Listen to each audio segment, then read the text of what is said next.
flag of the United States of America, and to the republic for which it stands, one nation, under God, indivisible, with liberty and justice for all.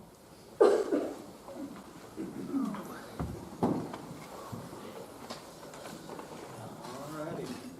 I'd like to thank everybody and welcome everybody for being here tonight. And we will get started with the consent agenda. Anybody have anything they need to pull out, revisit, or discuss? If not, I move we approve the consent agenda as presented. Mark? Thank you, Steve. Oh, well. That's all right. Speaking of. No, let me go this way. We'll have to alternate now. All right. We're going east-west now, not north-south. Yeah, we'll do that way. All right, got a motion and a second. All in favor, say aye. Aye. Opposed? It's harmless. Old business, bond projects.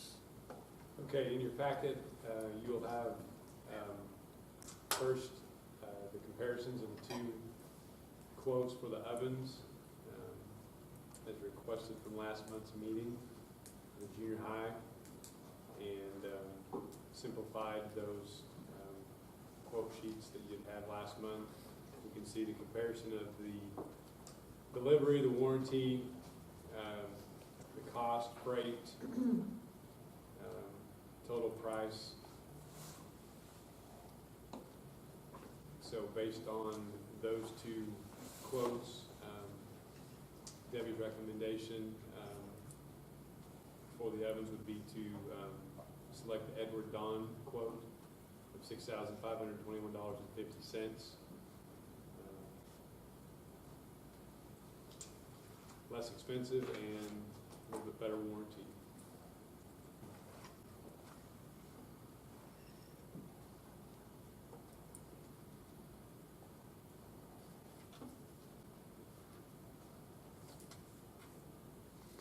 I move we accept the Edward Don bid proposal. A second. Okay. Dave and Michael. All in favor, say aye. Aye. Opposed? All right. And you got two bids that we received to replace the remaining windows at Robinson Elementary that didn't get taken care of this past summer. I did just receive an email today from Dan saying that he had another company that just contacted him and could be here tomorrow. So you've got two bids in front of you. The company that did contact him was the same company that put the windows in the press box. If we want to wait, we can table this till next month to get another bid, or we can take a look at the two bids that we've got in front of us. Not much difference in price. Did we have a closing date on the bids? We didn't, because it's not above that $15,000 mark, so we just competitively bid this and we just seek out bids that way, so there was not a closing date. It's not anything that we're in a huge hurry for, so waiting another month's not a big deal. We could probably get it scheduled over Christmas break to have it done at that time, so to me, it's not gonna hurt anything to wait another month and get another bid. Put it off till next month. Second. We don't really even have to vote on something like this since we're not, we'll just, We don't have to table it. it can just be held off and I'll bring it back to the board's attention next month, so. Okay, very good. I'll have him get moving on that. I think you said like he would be here tomorrow, so. It's just a bit slower. Expensive. Well, Yeah, they press are box, expensive windows. Well, these are, I know what I'm saying, that company. the company that did the press box, they were expensive windows. Yeah, those weren't cheap either. That's what I mean. And It anytime scares you me. deal with prevailing wage, Yeah. it makes it even that much more expensive, but they are 5-piece windows with the 1-inch insulated framing. It's, yeah, they're, And that was Republic Glass that did it. That's fine. No. no, No. the company that's gonna be here tomorrow is who did the press box, so. Do you know the name of that company? I do not, Dave, he didn't tell me who it was. Architectural Materials Company, the highest bid of these two is who did the windows in Robinson that we had done this summer, so. But hopefully I'll have a third bid and we can make a decision in December, so.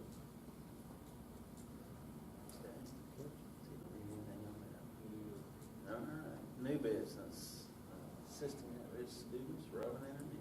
All right, Mr. Ortman, you are up. Is there a spot for me to stand or just right here is You fine? can just, wherever you're comfortable is fine. Well, I'll sit over here then out of the picture. Well, what we had did is a couple of the teachers got together and we thought, well, we have several struggling students once again this year. What can we do to help? We already offer 1 day of tutoring if they want to stay on, well, 3 days a week, but each teacher 1 day. So Monday, Wednesday, Thursday. They have the option of coming for all 3 if they want to. And we haven't found that it's extremely successful. So we took kind of the special ed model of let's get them a goal and let's see if we can focus the school, child, and the parents, put all 3 of us working together on the same page and see if we can get some better results. I know you already got the packet, so I won't go over it very much, but number 2 on how to attain the goal of helping those at-risk students improve their behavior, attendance, and academic challenges is to get the parents involved, and that's the number 1 goal. If we can get them involved, they should do better. Number 6, tutoring sessions. We want 2 to 4 students, not too big of a group, but yet at least one other person to be an accountability partner. When I did a similar idea in Joplin a couple of years before I left, what I had is a group of kids. They gave up some recess time if they wanted to. We worked on their behaviors as a group, and usually 6 to 10 kids stayed in from recess to work on it. And throughout the year, different times, once a week, once every other week, depending on how nice it was outside. And it seemed to be pretty successful. In fact, one of the kids wrote me a note the year later and said, "Thanks for not giving up on me, helping me improve my behavior." And they like to work together, so that's why we put 2 to 4 in a group. Number 8, this teacher will make sure that a summary is sent home to the parent, letting them know what's going on, what's their progress, kind of like the IEPs do. And then the next page, the reward for it. The goal is obviously for the kid to improve, so if he improves or she improves, then the whole class should improve, especially if it's a behavior problem. If they're being more successful academically, less behavior problems, everybody should be able to learn better. Also, the goal should be the kids will show up to school more often because they're being more successful. They don't want to miss a day of school. So that should help even in the pay of it at the end. If they miss a tutoring session, then the teacher will make it up sometime during the week or after school for a little bit, or during recess, or sometime where rise time, sometime where they can talk to them and see how they're doing and keep track of it. The benefits, obviously, if we can move 20 kids from being at risk to ready to go on to junior high, that's the ultimate goal. We may not have 20. So far there's 4 teachers for sure and another 2 or 3 that might, depending on what happens by now to January. Improve the home-school relationship is always a benefit. The parents will be more involved in their education, which is generally the case of problems, is the parents aren't either aware of how to help or the kids are somewhat out of their control for academic purposes. And they may not be able to understand how exactly to help them. The last page is 2 pages of it, or 3 pages, is actually the forms that will go home. So the first form to find out how interested the parent is. If the parent's not interested, obviously we can't help the kid. So that'd be the first one, letting them know the times of tutoring and extra work that they could do, how often they want to help. Next page is the goal. the kid will sit down and figure out what is it that I want to improve, and with the teacher, give that to the parent so the parent knows, and then the last page is just the progress report. How are they doing? At least every 2 weeks. If they're doing it every week, that'd be better, but at least every 2 weeks. So they're keeping up with the parent. Parent knows how my child's improving on 3 goals. Kid will come up with 3 goals that they want to work on. If they meet the 2 of the 3 goals at a success rate, then they would get $10 at the end of the 3rd quarter, another $10 towards the end of the 4th quarter as their motivation. Teachers would be paid up to $25 per tutoring session as long as they have at least 2 of their kids in attendance. And I think that's about it.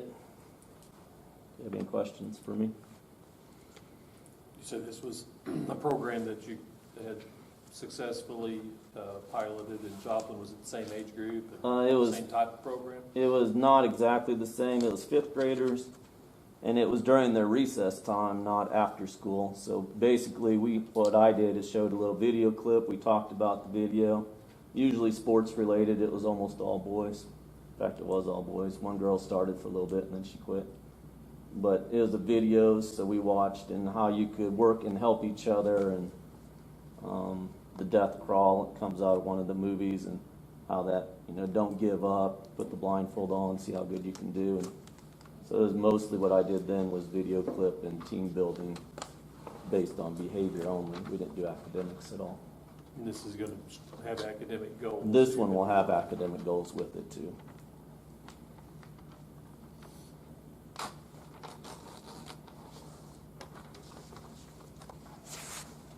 What was, in your previous program, what was the student reinforcement there? I'm being able to spend time with Mr. Ortman. I don't really know. I think the being able to be with their peers and see that their peers had similar problems, and then in class they could watch their peers improve, and they could be a part of the improvement. The one boy who sent me a note the next year, he referenced back to the fact it was fun that, well, he was thankful that I didn't give up on him, but it was also fun working with his buddy, both of them working together to get better. But there wasn't like I know that I see the $10 student reinforcement. Yeah, we didn't have one of those, but we didn't really have it a scheduled thing either. We didn't involve the parents hardly, other than getting their permission that they could stay. Or I think the parent involvement will be better for the long-term advancement. And again, mine was only behavior. This one would be academic too, which makes it, the reason for the incentive is there's very few of those kids stay after school now anyway. So why aren't they staying after? If they know they're behind, there has to be a reason. And to me, the reason is either they don't have a peer pushing them, or they don't have an incentive other than improving academically, which obviously isn't a big enough incentive at the moment. But that's why the $10 is in. And originally I thought, you'd buy them a meal, have a celebration meal at the end of the quarter, which they still could do. Take part of the money, buy a meal, or go actually somewhere, walk down to McDonald's or something and spend a little time. I know on our advanced math kids, when we won at Cassville, the benefit was then they got to go to the bowling alley and bowl, and that was really fun. I thought so. Did your daughter think so? Yeah. So that was kind of a benefit. That, about roughly $10 for that. So maybe that'd even be an option on a Friday half day.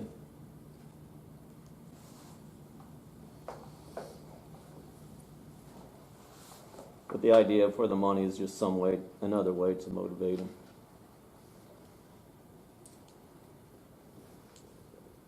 It's going to replace some of those teachers that are currently tutoring? No, we talked about it and we decided that the ones doing this would still do their 1 day of tutoring, and then this would be an addition, which is kind of the reason for the pay on it. Now there'll be 2 days a week, every week, or 2 days every other week. So that would be in addition to what they're currently doing. Don't want to give that up.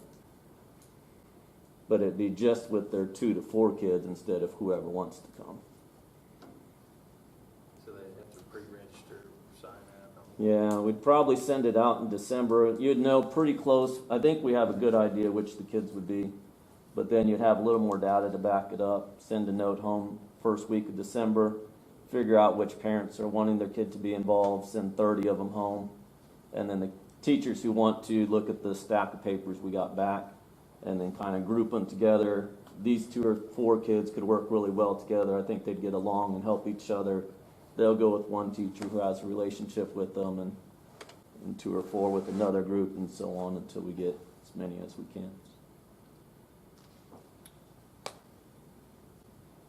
How will you schedule, normal tutoring around, or with, or around? Will there be a conflict, do you think? No, the ones you'd pick, since you're only doing 1 day a week, so my day's Wednesday. If the group I get, we would have to do it Monday or Thursday, but since we're only talking 2 to 4, it shouldn't be too bad for conflicts.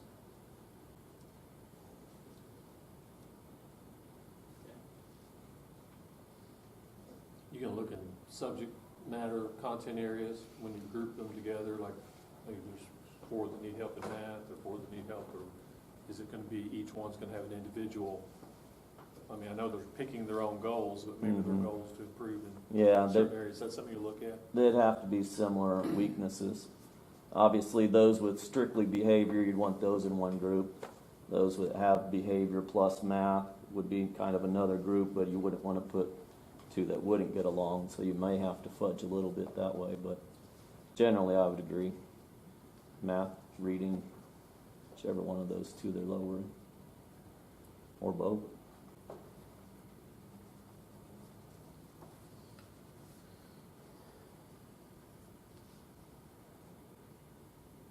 Any other questions? The only question the teachers had, and I didn't know the answer to, is if you accept it, when would their payday be? Would they do it once a quarter, once a month, end of the year? I don't think they really cared, but they just wanted to know.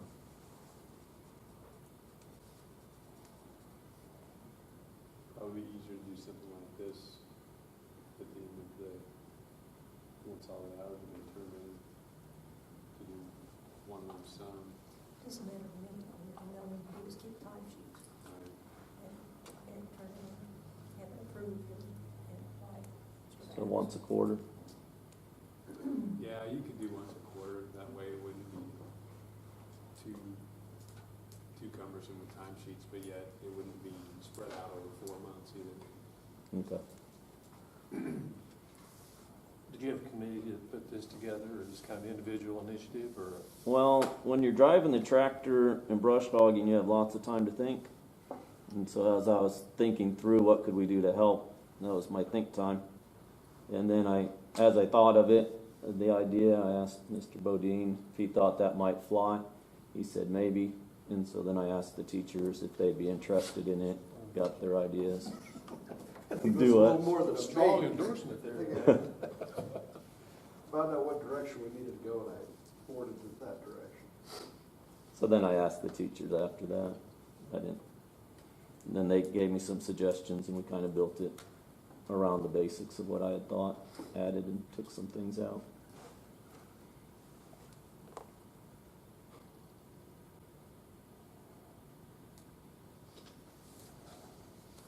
I'm assuming you worked with Mr. Bax and went through this, and this is something that you would recommend? Well,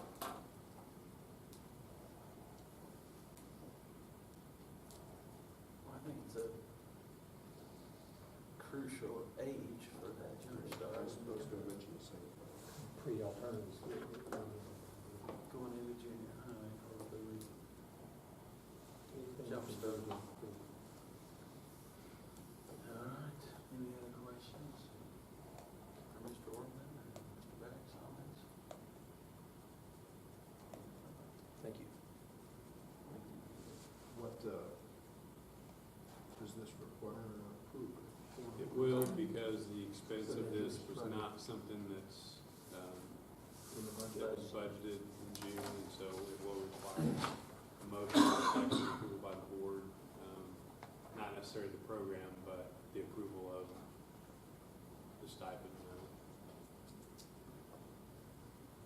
Okay, so I am going to make the motion that we approve the proposed stipend amount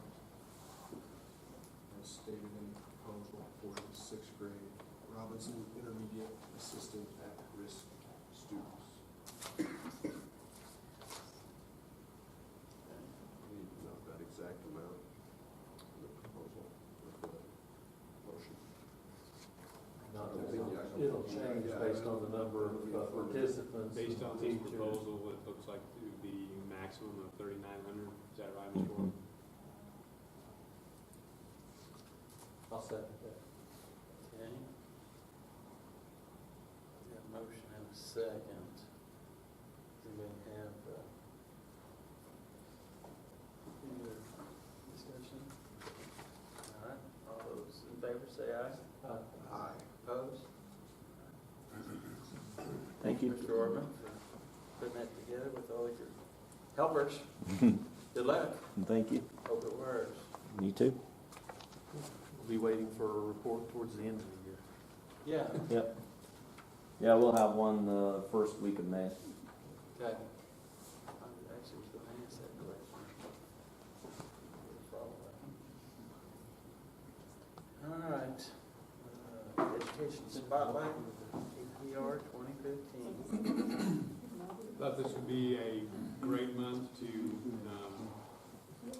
showcase the district and the APR from last year's test results. So Dr. Reedus has put together some slides to kind of go over with you, hopefully to help explain a little bit about the APR. And then I'll turn it over to him. Here, swap with me. I'm leaving. Okay. Are you going back for seconds? I was gonna go get dessert, but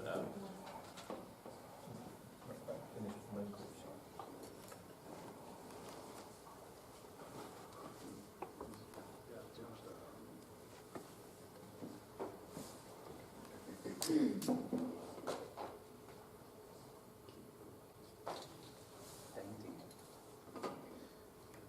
26 of them. The slides that you had in your packet earlier are the same ones that's going to be up here, so you've probably seen them, but if you haven't out there, I'm sure the building people have, but at any time, if you've got questions, feel free to ask. I'll be glad to explain as we go along.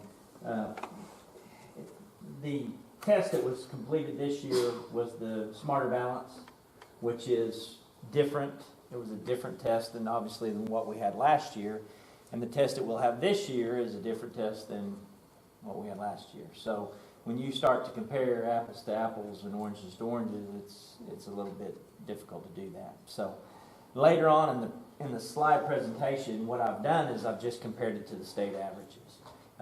Early in the year, and I believe y'all had, I think I sent out just a comparison between Aurora and some surrounding schools about where they fell, and that, to me, that's also a better predictor of what we did for last year's test, since it was just 1 year, than if you went back and looked at map data for the last few consecutive years. That's just sidebar on my part. So, looking though, the important thing is the APR, Annual Performance Report, and that is just in brief how the state looks at how we did in academic achievement, subgroup achievement, college and career ready, attendance, graduation. So you'll see all those right here, and the max number of points is the 140. So we scored 132 out of the 140 points, which obviously is a lot better than what we've done the last 2 years. The main growth that we've got, and I'll go through it a little bit here in just a minute, but the main growth that we had for the academic achievement that was significant, or that was, I won't say significant, but was positive, was in the English language arts. Math was not quite as good as what English language arts were. Last year, obviously, you guys know that we went through a process of getting new math materials for this year, and we're in the process of implementing those.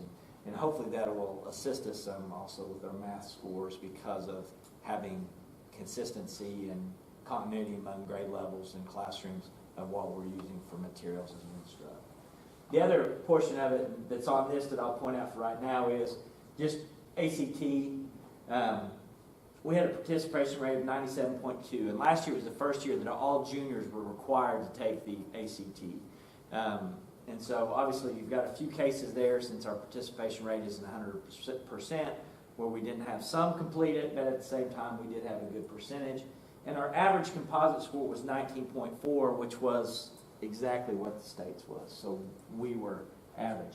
And if you think about that, you're requiring all juniors to now take the test. Previously, students that took the test were ones who were college bound or had that interest.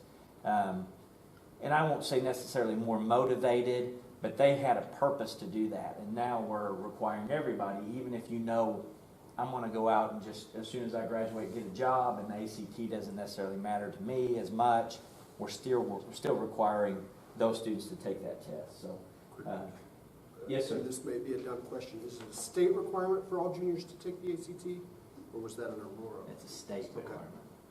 They changed that because they wanted to use that as one of the indicators that they looked at to see how another area or another indicator of preparation, Okay. I would say. This is small print, but breaking it down, and this is district overall. Here in just a second, I'll show you just the buildings. It won't have this. This is called supporting data. So that first page was just your overall general data. This is the supporting data. This is where the points came in. So looking at English language arts, we received 15 out of 16 possible points. Mathematics, 16 out of 16. Science, 15 out of 16. Social studies, 8 out of 8. The way that that's grouped, and you'll see that, I believe you'll see that on one of those slides, they give you 3 different ways that you can score points. One is status, and that's just every year. How do you score? Just kind of an average. This is how many proficient advanced kids we had this year, this year, this year. What's your average? And then you look at it from that perspective. You also get a progress score. How much did you make from these 2 years averaged together versus the second 2 years? And that's the key thing. Used to, we would go on a 5-year span of data. Now we just go on a 3. So anytime you know when you're looking at something that's not quite as, has as many years averaged together, you're looking at more volatility. If I'm playing baseball and you look at my batting average over a 5-year span versus a batting average over a 3-year span, you're probably going to have a little more consistency as you get that longer span of time. So there's more volatility probably in that. But again, going back, you've got the status, the progress, and the growth. And the growth piece is a calculation they put in place to measure how well did the kid go from 1 year to what they scored the next year. So looking at that and thinking about it from that way, that's how you're going to get those points on the side. You can get a combination of those into play. Subgroup achievement, and that's looking at free and reduced lunch students, students that are minority, just different groups of kids, because that has a tendency, those groups have a tendency not to score as well, so there's an emphasis to try to get your subgroup achievement up. College and career ready, I mentioned, that has to do with the ACT, ASVAB, last year was the Compass. How did they score? How did your kids score versus other kids in the state and classes before? Advanced placement, how did they do on AP classes, advanced placement classes? How did they do on college, dual credit courses, college classes, those kind of things. Post-secondary placement has to do with if you had a student who took courses at the tech center, or maybe they took different business classes here. Did they go out afterwards? Did they go to college? Did they get into a field that was related? How well are you placing your kids in areas that they train for? And then you have attendance and graduation. So that is the general makeup of the APR. This is the supporting data that I was talking about for English language arts. And as you look at your slides, here are the points earned. And you can see, I said a while ago, status was just how well do you do year to year to year. So for instance, English language arts, 2013, again, different test, but 49.9% were proficient or advanced. 2014, 44.1, 2015, 56.4. So, you know, we made a jump from 13 to 14 went down, but we made a jump back up to 14. And you look at the status, we had 9 out of the 16 points. But because we had growth among our kids, we got an additional 6 points. So you add the 9 and the 16, and you get 15 out of the 16 points is what they measure or what they report. This little portion right here is a descriptors that they put with it. If you're at the floor, it's not good. If you're approaching, it's a little better, but you're still not where you need to be. If you're on track, that means that you're scoring at a level that Destiny wants you to score at. And if you're at 2020 goal, that's what they're shooting for. That's where you want to be. So, going through all of this, mathematics, again, for status points, as you can see, we actually had a trend down, but again, 2015 is a different test than 13 and 14. We had 9 points. For status points, we had 3 for progress and 12 for growth, so we got to use the combination of 9 and 12 to get the max points, which is 16. Science, we had 15 out of 16. Our status on that was really good. We actually had 12 out of 16 for just the status. And to me, when you look at it, status is important because that shows if your status is continuing to be high, then you're doing well every year. So if I had to choose, hey, how do you want to meet your points? I'd say let's meet it on status every year. But I'm not going to turn down them allowing us to have points because we can get it through progress or growth. Social studies, we were 5 out of 8 on status, and we got 6 points for progress because we really had a big bump last year in social studies. We went from 42% the last 2 years to the 66.4. So we really had a jump in the number of proficient and advanced kids in social studies. And that, again, that's really important because you're getting 8 points, which the rest of these have 16 points for that whole span. 3rd through 8th in EOC, social studies, 1 EOC. So all of your eggs are in that one basket for social studies. So, there's not a lot of, you can't spread a lot of the risk out among all the grade levels. That's that EOC. So, What do you attribute that to? Social studies? Well, I think they approached it a little different this year, maybe. You're always talking about a different group of kids too. You always talk about a different group of kids too, but I know that they did quite a bit of going back and making sure that they'd reviewed before the test and hitting those high points. Combination of learners and how they approached it. Subgroup achievement, I won't go through it individually, but again, that's how it was scored to get our results. College and career ready, looking across, we had 69.9% that scored above state average or at state average. When you talked about the ACT, ASVAB, Compass, it could have been the SAT, which is an increase. Again, I said status is what I would prefer to look at. We've increased the last 3 years, 61.4, 67.8, 69.9. So every year, we're having more kids score at or above whatever the state average was for that ACT or those other tests, so that's a good thing. Advanced placement, we did go up last year, but we came back down a little, but we're still higher in 2013. Post-secondary placement, we've had kind of a downward trend there. That's one of the goals that I'm looking at for this year. How do we track those kids? Attendance overall, and I know that we've talked about 90-90 quite a bit, and that's a big emphasis, and we had a reward incentive day today. But again, that goes back to having 90% of your kids attend 90% of the time. And last year we were at 88.8%, which was down a little bit from 2014 to 89.9%. But when we checked today, we were over 90, almost 91, 90.99%. So I credit the principals and the teachers for encouraging students. Also, I know Dr. Lakin has really been working with the buildings to use homebound. If you're not familiar with what homebound is, if you miss 3, 4, 5 days due to an illness, and your doctor says that you need that homebound, then we provide instruction. A teacher works for 1 hour a day, and then we can count attendance if you have an aggregate of 5 hours for the week. So the kid doesn't get behind, we get to count attendance. It's a win-win situation.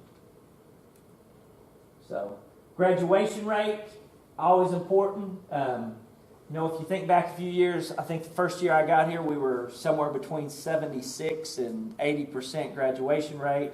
We have increased that.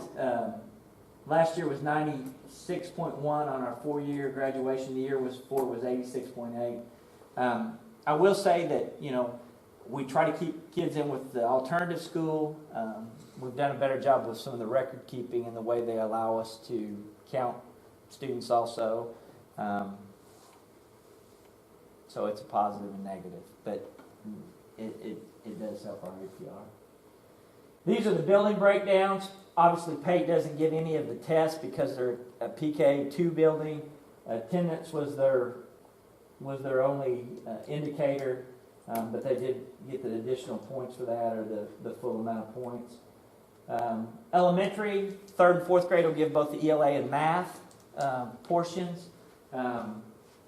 Those were the scores they had. They had a 47 out of 50. Subgroup achievement was the lowest, but their scores the last 2 years have been consistent, 94, 94, and that was up from 89. So we're seeing consistent scores there. Intermediate had a large jump. Went from 70 last year to 82.9, so that was a positive for them. Looking again, and I didn't put the supporting data in for intermediate or elementary or Pate or any of the buildings. I'm just showing you the outside. Be glad to get it to you if you want to get it, or it's publicly available on DESE website. But they had a good jump. Junior high did also 85.7, which was a big increase from what we had on 2014.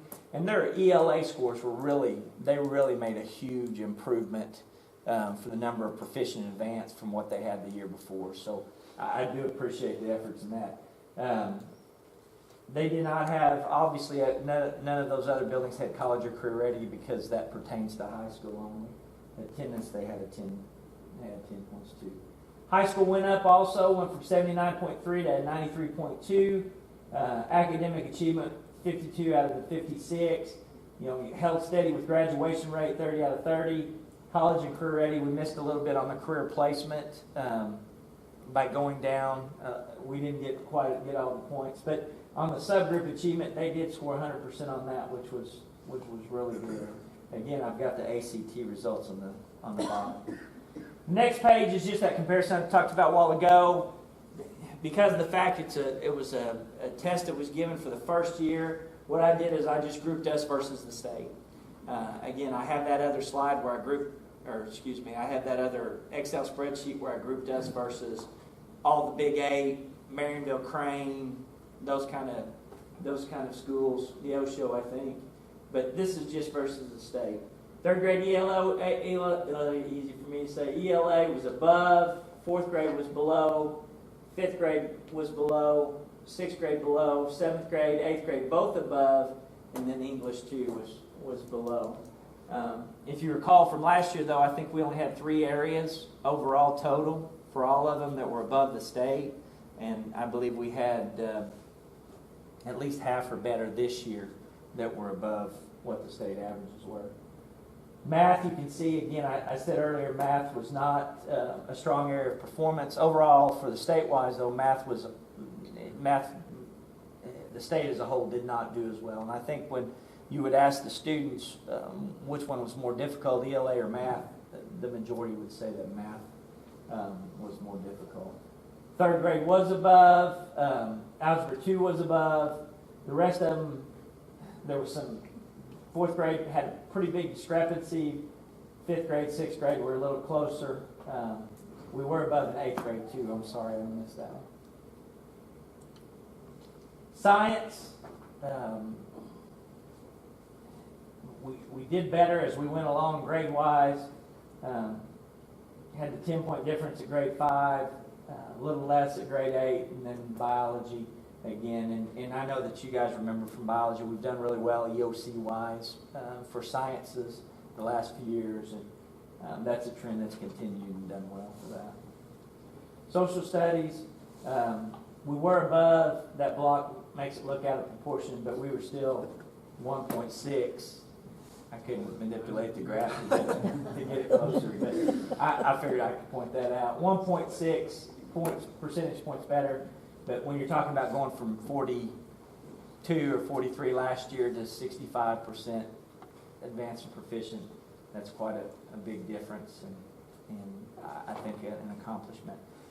Don't know if you've looked at the website.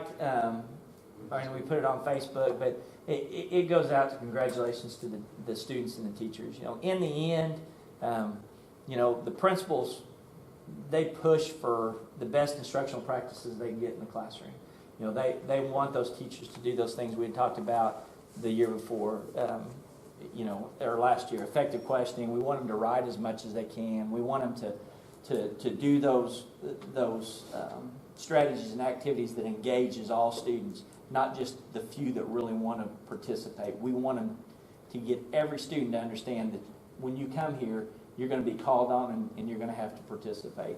But in the end, it's the teachers who teach in the classroom every day, and it's the student who takes the test. So I appreciate the efforts, not only of these people here, but in the classroom, because when the rubber meets the road, students are taking the test, and the teachers are the one who taught them directly. So we appreciate their efforts. So that is what I have for that.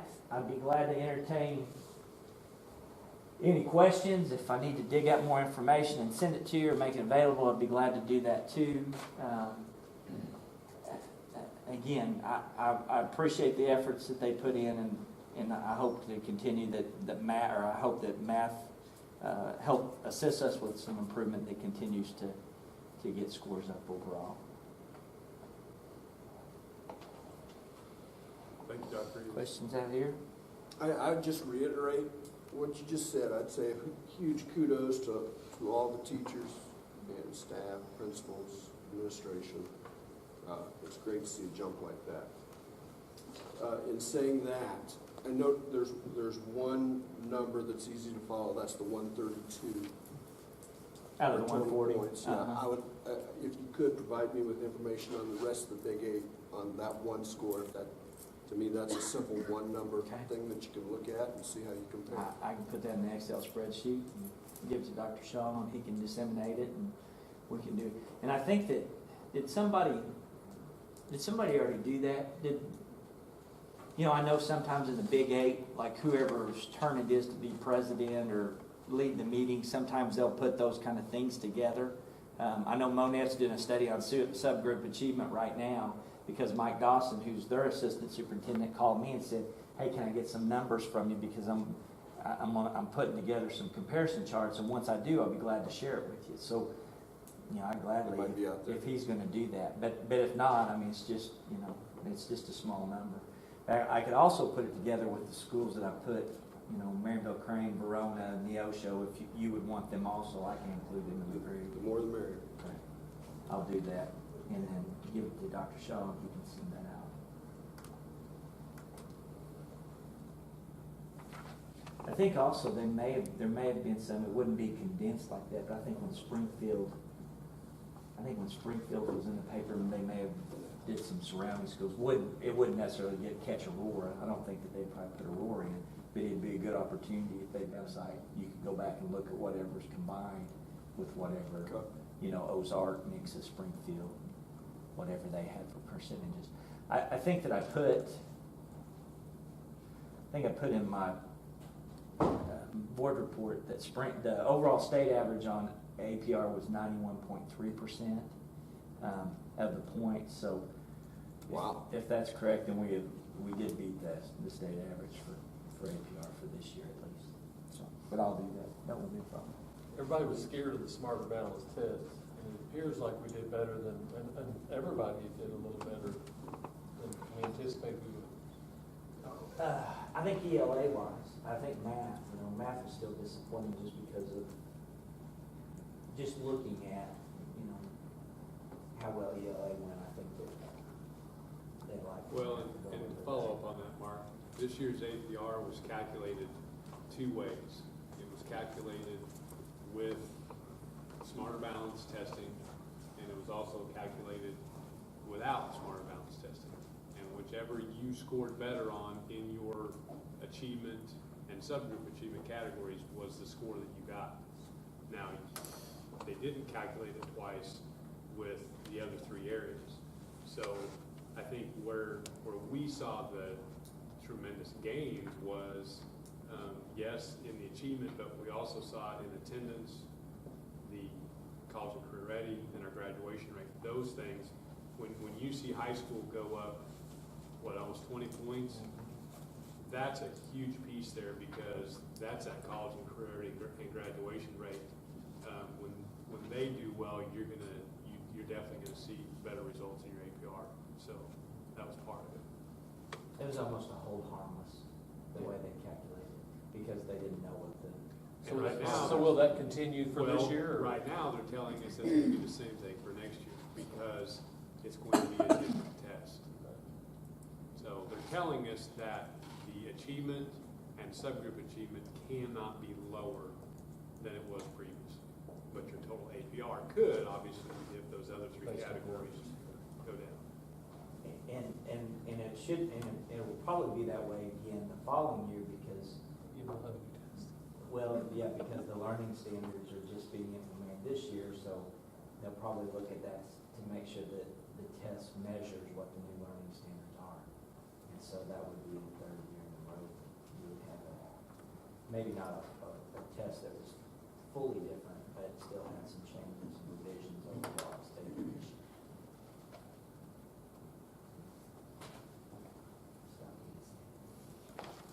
Yeah, let's just teach the test. Let's test the teaching. You know, they at least are making a movement that says that they think we're on, what it says. Well, Back in Washington. Now, I think we should be testing the teaching, not teaching to the testing. I mean, our testing should be based on what we need to teach kids to be successful. So, and I think that's probably the goal. The goal that, you know, sometimes implementation of these goals can be harder than talking about.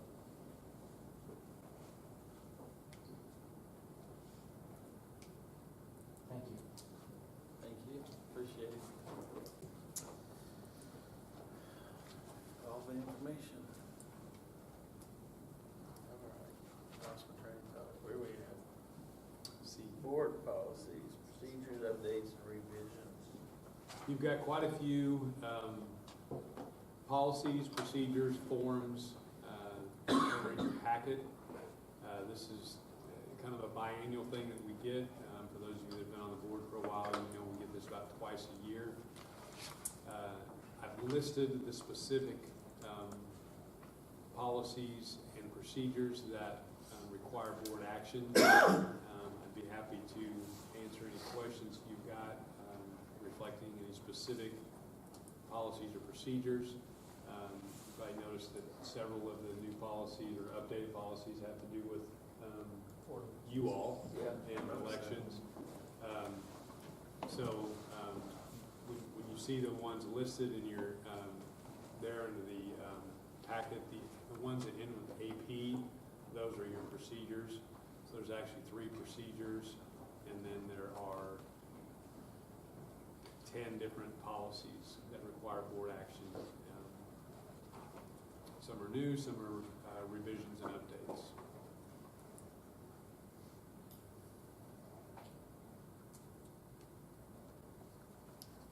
A lot of reading there. There was a lot of reading. Not as much as there has been at some times. No, I've had 30 different policies come down at one time before. I got where I read one, and I go and read the other one, and try to figure out the What's difference between the two.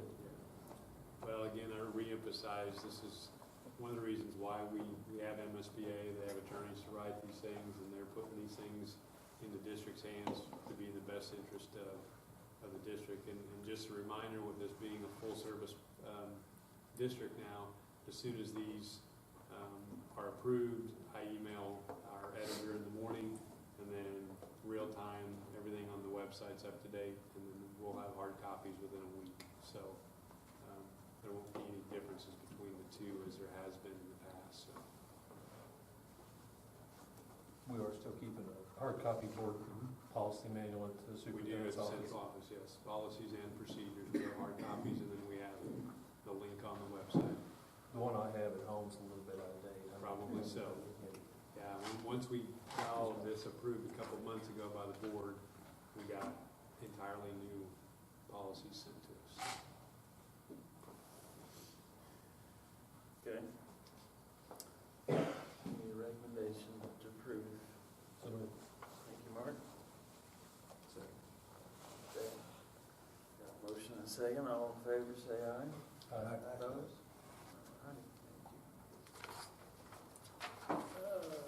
Item D, bids for Robinson Elementary surplus items. We've got 2 classrooms over at Robinson that were opened up for bid. Those items have been in there since about the time the high school was built. In case there was a need for any of that equipment, most of it's student desks and chairs. There are some miscellaneous things in there.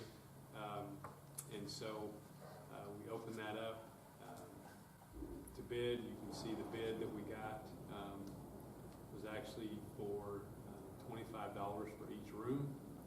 So basically the board has got a couple options. You can accept the bid as presented to pay the district $25 each for each room, so for a total of $50, or you have the right to reject the bid, and then we would then have to get rid of it, scrap it, or trash it, which that wouldn't be my recommendation, because then you pay to dispose of it when somebody's willing to pay you to come get it. So to scrap it, you're gonna have to, there's gonna be a lot of labor involved in getting it all taken apart to where you can actually take it to scrap, and then throw the rest of it away. So Did we advertise this on the website, or what means did we use to advertise our, was it in the paper? I don't think we didn't get it in the paper, did we? We put it on the website. Facebooked it. Yeah, and put it out on social media, and had one person come bid on it. So sometimes when it comes to something like this, paper can be counterproductive because it costs you more to put it in the classified than you even get out. So old, outdated school equipment just doesn't bring much money. I rarely look at those other two things, though. Yeah. It's probably my fault. So they come and get it out of the, where it's They have 3 days. They're responsible for it. Was part of the specs that we put out there was that they have 3 days to come and get it, remove it. Presume you have to take everything. Clean that up. Yes, sir.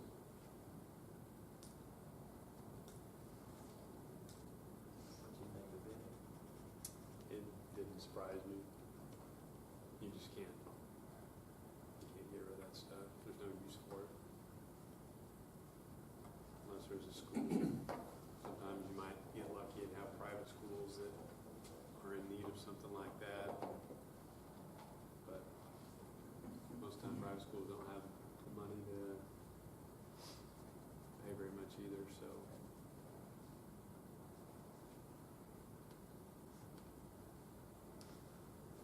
I'll make a motion to accept the bid as presented. Okay. A motion? Second. A motion and a second. Like I say, all in favor of the bid, say aye. Opposed? Aye. Okay, in your packet, you've got Comprehensive School Improvement Plan, or otherwise known as CSIP. That's a 5-year document, and you'll notice that it was 2013 to 18. Each year, based on some changes and updates that we do within our district, there are things that get updated and either added or possibly omitted. So those have been highlighted in yellow. This was sent out to all of the buildings to get feedback from them. Most of the things that are added in the CSIP are pretty minor. Addition of the SRO, ISS, new math series, a lot of that was generated. Several of the things within the strategy, Missouri Reading Initiative. But that is something that annually, in order to make those updates, we do need board approval on, so. Your recommendation is approve the updated CSIP. Yes, sir. So moved. Second. Dave, Mark, any questions? All in favor, say aye. Opposed, nay. Ayes have it. Filing dates for Board of Education. Just informational only, so December 15th, that opens up at 8 a.m. and will close at 5 p.m. on January 19th. Two openings, Steve and Michael. Okay. And then also, wanted to bring your attention, over at the track, we had a situation that took place, it's been a few weeks ago. An individual tried to come into the building on the back side, and when he wasn't able to get in there, he saw that the gym doors were open, which they're open often because of the ventilation needed without air conditioning, and started heading that direction. Luckily, one of our staff members saw him, hollered at him, find out what he was doing, and he did keep on going and headed on down west.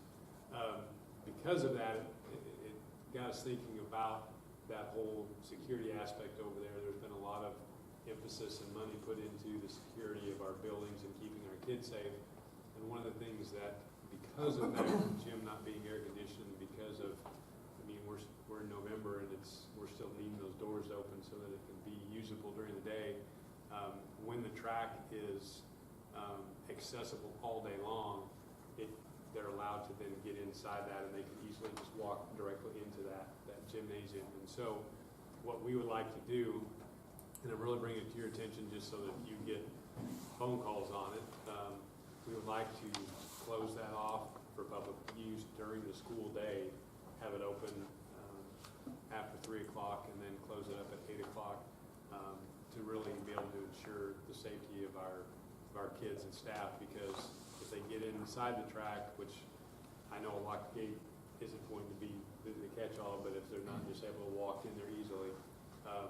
But there is the walking trail down by the park now that's available if they want to use it, but the only way we can try to keep people out of that area and keep the area secure would be to just lock that walking gate off at 8 o'clock and then reopen it back up at 3. Once track season rolls around, we would keep it closed longer because track teams need to be able to use that without the public using it. There's very few people that actually come up there during the day, but having another option like the walking trail is an alternative if they want to walk during the day and don't want to wait till afterwards. So it's not something that I'm actually coming to for approval. I just want everybody to know why we're doing what we're doing, in case you get a phone call and someone says, well, I pay taxes, why can't I use the track anytime I want? And, you know, our job is to provide facilities for our kids in our district, and then also keep them safe. And this is a step in that direction. So. Any questions? No, I read a risk management survey that a guy went into 10 very large Fortune 500 companies to attempt to break into them. He was able to breach 7 out of 10 through the back door, usually from a door that was held open by a rock, so the people that smoke could go outside and smoke for the most part. And in 3 out of the 10, he was able to actually take his laptop and plug it into their system.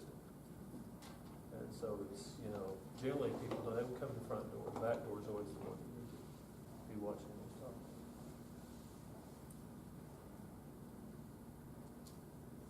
Yeah.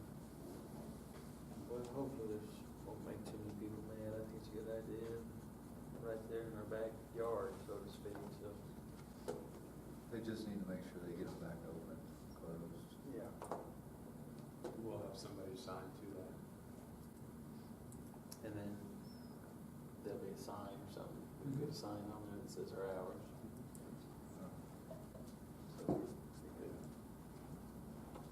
that way, everybody can Because there is definitely in the afternoon and early morning, a lot of people that uses it at that time. Are we sure that that is, are there any other alternatives other than, as far as if there are two doors in question?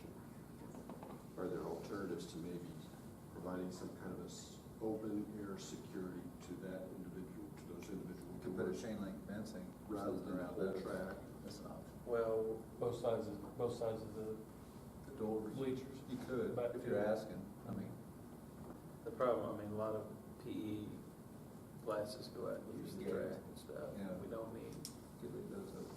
civilians, patrons out there right in with our classic kids. Yeah, adding a fence would keep them out of the gym, but if we want to take our kids out and use the track area, then I mean, you could have a lock on that one gate.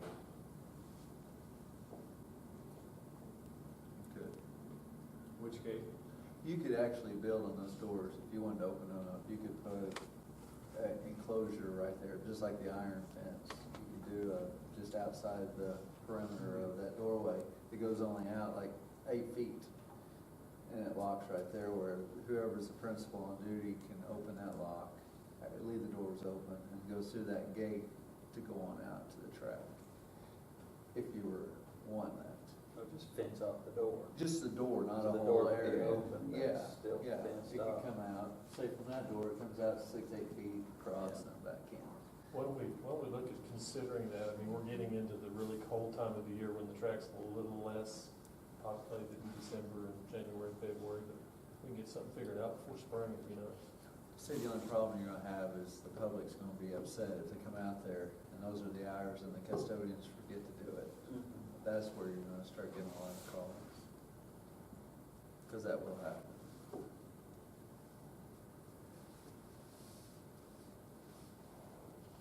And that is a lot easier walking surface for a lot of people. Yeah. Because of the And there is a lot of, bad knees, the bad ankles, and it's flat. there's a lot of taxpayers. So the rubber, the tartar surface gives. I think some of them feel safer. I mean, I know it's the security of but some people don't. The walking trail has some things of fault, like the skateboard area. I mean, I'll be the first to say that I want the safety of the students to be number one, but where we can accommodate providing use to the public, and if we can combine both of those, I like that the most. So basically on the track, there's 2 doors, 3 doors, 3 entrances in there. To the gym? Well, the school, the gym, no, just 2 doors. Which two do you go? You just Two on the open the back ones in side. the gym. There's just one in the gym. It's a Two double in the door, gym, right? one by the boys' locker room and You then open one that by the one other as one. well? Mhm. And then the wing over there on the south side is what I'm saying, but those doors were unlocked. They're not, They should. Those are locked. those are the main doors. Oh, those two.